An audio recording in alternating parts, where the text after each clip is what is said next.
So we look at their arm score, and I'm just gonna give you a brief overview. You can see in the dial here, there's an athlete with 120.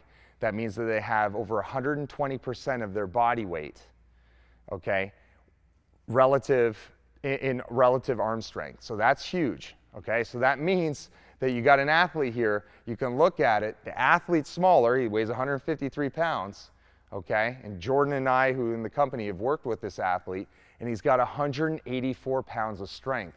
You can see how that translates into a very, very high arm score. We want that, okay? And just for your reference, 70 is our minimum, okay? So you have to have 70% of your body weight and arm strength to meet our minimums across all our strength tests. Now, we look at fatigue.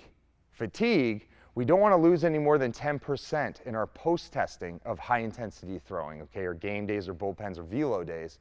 We don't want to lose any more than 10%. Because that's telling us we have a fatiguable arm, okay? And you can see that we're looking for different colors, all right, to see if there's alerts, and we're gonna get into that. And then we have recovery. We gotta look at what's going on from exam to exam.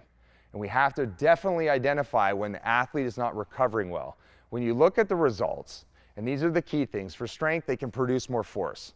That's never a bad thing. That means they can throw harder, right? And that means that they're not relying on stretching and hypermobility alone to create velocity. That's how they get hurt. They don't have the dynamic stability to handle it.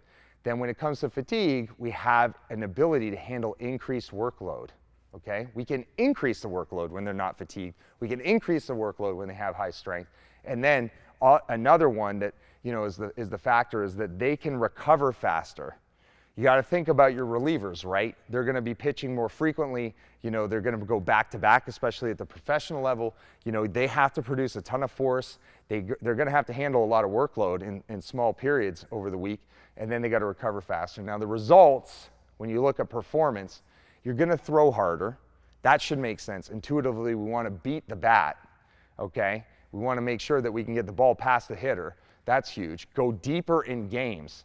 When you are not fatigable, you are helping your team. If the coach can rely on you to be competitively good, and the weaker arms are not able to go, you know, as often, you're giving them a chance to strengthen their arms because you've taken care of it, okay? And the coaches stay on it so that your pitchers, you know, they're protecting everybody in a workload sharing model. And then, you know, it goes without saying, you bounce back faster. When you got all of these things in check, you got strength matters most,